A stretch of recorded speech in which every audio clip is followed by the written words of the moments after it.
Hello friends, नमस्कार, प्रणाम। मैं हूं प्रदीप और आप देख रहे हैं मेरे टैग वॉइस। आज के इस वीडियो का टॉपिक है राजा दंड की कथा। उम्मीद है वीडियो आपको पसंद आएगी और अगर आप चैनल पर नए हैं तो चैनल को लाइक, शेयर और सब्सक्राइब जरूर कर लें। तो चलिए टॉपिक को स्टार्ट करते हैं।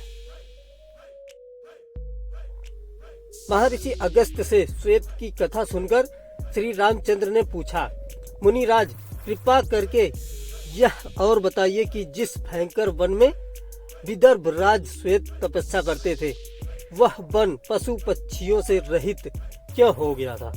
रघुनाथ जी की जिज्ञासा सुनकर महर्षि अगस्त्य ने बताया, सतयुग की बात है, जब इस पृथ्वी पर मनु के पुत्र इक्ष्वाकु राज्य करते थे।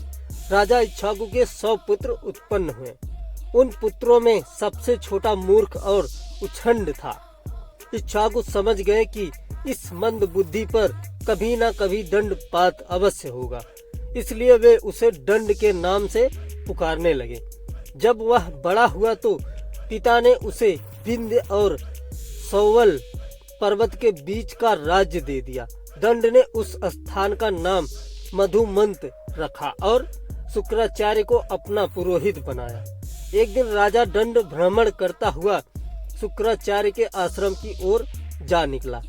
वहां उसने शुक्राचार्य की अत्यंत लावण्यमयी कन्या अर्जा को देखा। वह काम पीड़ित होकर उसके साथ बलात्कार करने लगा।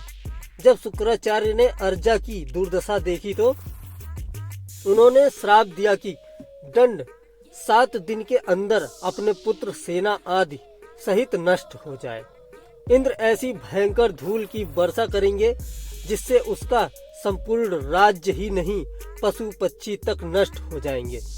फिर अपनी कन्या से उन्होंने कहा कि तू इसी आश्रम में इस सरोवर के निकट रहकर ईश्वर की आराधना और अपने पाप का प्रायश्चित कर। जो जीव इस अवधि में तेरे पास रहेंगे वे धूल की वर्षा से नष्ट नहीं होंगे।